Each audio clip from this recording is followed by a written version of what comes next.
Back, everybody. Hope everyone's having a happy holidays. Here with our best new comics of the week on Saturday. 7 offerings for this week. Really good week at the shop overall. Some solid and fun reading overall out there. I think strong week from DC Comics. A couple Marvel offerings that are outside of their ongoings, but I think 2 miniseries that are worth your time, and 2 pretty good indie books that I think you'll enjoy as well. So I want to start with the book that kind of took me by surprise: Superman and Captain Atom #1, or Superman vs. Captain Atom #1. Pretty cool cover with Darkseid here. I am not sure on what they were doing with the cover art here, but the actual comic itself, Josh Williamson and Isaac on the art on this. Really cool comic book overall. I think one of the great things this did, you have this really cool fight between Captain Atom and Superman. The way they utilize both of these characters' powers in this is really cool. And again, it gives you what it promised. When you have a comic book that's listed as Superman versus Captain Atom, you're probably going to buy it for the fight between the two. And this delivers on that. I think you see some really cool philosophical things from both the characters, what's driving them, what they want to be. And I thought Captain Atom was a real standout in this comic book in terms of he's such a forgotten character in DC at times. So it's really cool when you get a writer like Josh Williamson who can kind of give a cool presentation of the character who kind of gets forgotten quite a bit.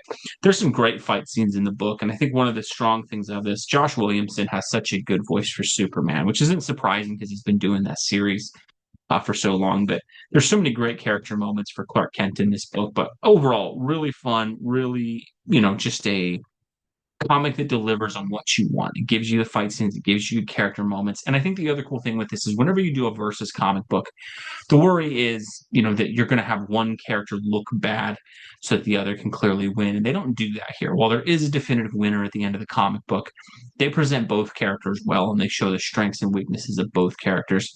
I thought it was a really, really good comic book. And for DC, this DC KO event, I'm not a huge events book guy, but I think they're doing a really good job. And it makes me want to see what they'll do with some of these other versus comic books that they're doing with this sort of DC KO tournament they're having. But really good book. I think if you're a Superman fan, you'll really like this one. Overall, really, really good book there. DCKO again. I'm not a big guy there with that, but they took Batman off the board in DCKO, but they gave him his own spin-off series, Knightfight. Basically, you have Bruce Wayne visiting this kind of dreamed up world, or it seems like he's being tested. You sort of have these different versions of Batman that are his kids, right? So the first issue dealt a lot with Dick Grayson. This one deals a lot with Jason Todd and kind of seeing the reflections of those characters. I think the biggest thing that stands out in this comic book is Dan Mora's art. He just draws such cool and dynamic panels throughout this book. The fight scenes are so well choreographed throughout. I think there's just so much good stuff in this comic book. And again, Josh Williamson on this, he just really has done a fantastic job overall. The character design for Red Hood as Batman, the costume they give him, is absolutely outstanding as well. This is a really fun comic book that does some cool psychological deep diving into Bruce Wayne, what drives him, what motivates him, how he sees his children, and kind of seeing these broken versions of them in these different worlds. It's a really good comic book. And I think, again, with DC, what I want to give them a lot of credit for, I'm not an events book guy. I don't like that. I've said that multiple times. I want to stress that because I normally don't like these things. But what they've done with this DCKO event, it really seems like they put some time, some thought, and wanted to have fun with it. And overall, they're doing that with both of those series. So I think 2 solid books there. Other one I want to point out, Batman #4, Matt Fraction, along with Jorge Jimenez on this one. I think this is a really good comic book, and I've liked Matt Fraction's start on Batman. The Jorge Jimenez art is just absolutely fantastic. This really cool sort of splash page of Batman taking out Anarchy there. But one of the cool things with this is, they did something that I wanted to see in Batman comics for a long time, and they have this new, villain, the Minotaur, who's in here, and one of the things he's doing is sort of gathering the organized crime in Gotham and sort of structuring it so that it's against Batman. You have him integrating the police department and a couple different things as well with Vandal Savage. And I think that's really cool. I love what they're setting up with this. I think the idea of making Gotham a difficult place for Batman to be. I think for too long, Batman has kind of operated a little bit above where he should be in terms of, while I love the character and he's my favorite character, the inherent cool thing about a Batman story is that Gotham is this overwhelming challenge that this man has to survive every night. It just hasn't felt like that enough outside of these forced like City of Bane, City of Scarecrow, and all the ones Joker War, all this stuff, Fear State, all these things that have happened. And I think what was really cool with this is they're setting that up in a way where just the city itself is such a corrupt place that it makes it difficult for Batman. I think Fraction as well, doing some interesting things. I like that there's a little bit of Bruce Wayne focus in this book as well, and that sometimes he kind of gets forgotten as a character because the focus is all on his life as Batman. And so I like the balance Fraction's doing so far with it. I think a really strong series. First four issues have been pretty good. I thought issue three was a little weak, but I've really liked what they did with this issue number four, and I think it's a good start for Batman with that. So I think three solid DC books there. A couple Marvel books I want to make sure I mention as well. Hulk Smash Everything number one is another one, and I got to eat a little humble pie on this.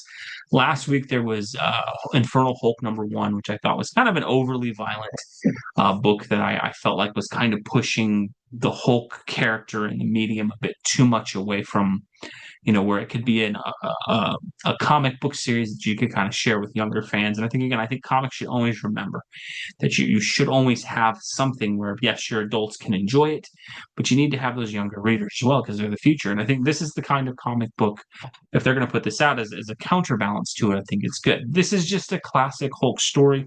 Ryan North with Caruto on the art on this. It's a fun book. It's a really simple premise. The leader basically ticks off the Hulk, and the Hulk loses it and goes after him. It's not more complicated than that. You get some interesting fight scenes with the Hulk and Doctor Strange. You kind of get some pages of the Hulk being manipulated and kind of thrown into different scenarios. And overall, you just kind of see the Hulk as you'd want to see him. I think sometimes we overthink these characters at times. I think there's nothing wrong with having a comic book where the Hulk just gets in some fights. I think we want to see that. I think that's essential in the medium. And so I give him a lot of credit. I think a really fun and interesting comic book. I think if you've got younger comic book fans who like the Hulk as well, who want a comic they could read, something you feel like you could probably sit them down and have them look at it and not worry about it as too violent, too gory, and things like that. This is a good balance with it. I think overall, solid book. I would definitely recommend that one. Other Marvel book I want to mention this week as well.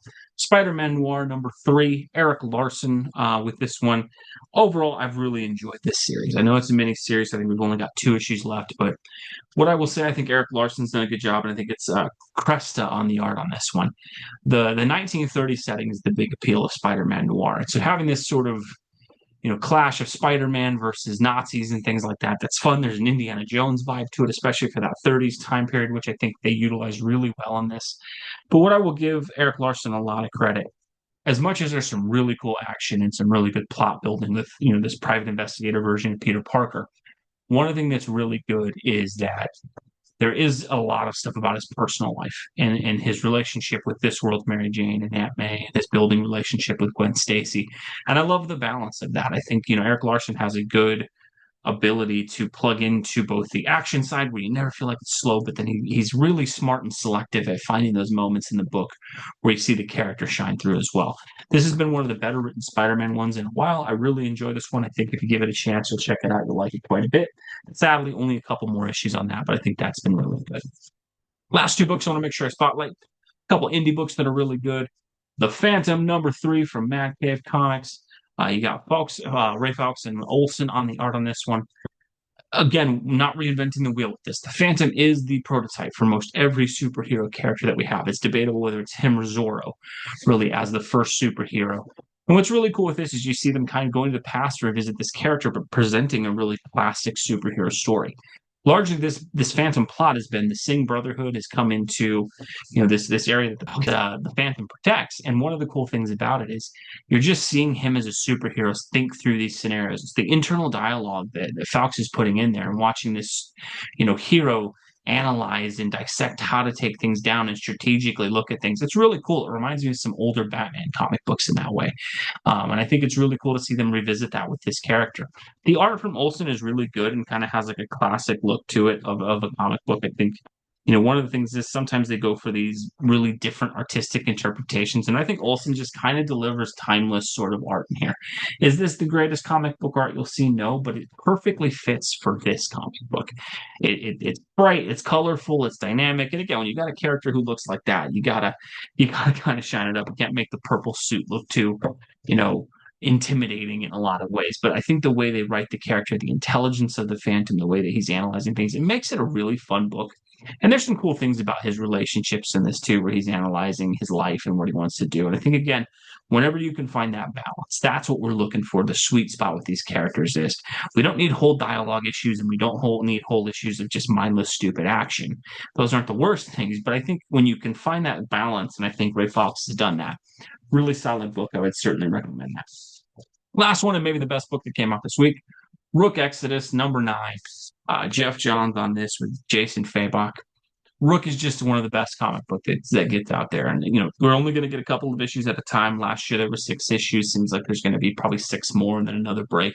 But I think overall, because of the Jason Fabok art, it makes the wait worth it. There's some really cool deep dives into these characters here with the wardens and seeing some cool things. And Fabok's art just sells the whole thing. I mean, there's just so many cool splash pages in here, and even there's one page in here where you kind of just have this, basically the spider kind of web attack here, but there's so much detail in it. And this is a page that if it was in the big 2, I feel like it would kind of be mailed in a bit with not a lot of detail. But you can tell Fabok is just going all out with everything that he's doing on this.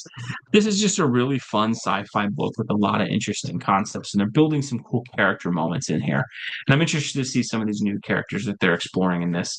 Rook Exodus is great. If you haven't checked out the first volume of it, can't recommend that highly enough. Well, the art is worth it alone, but it's a really good story. And I think this is worth your time to pick up as well. So, really good week at the comic book store this week. Good stuff from DC, Marvel, and Indies. Always cool when there's balance like that.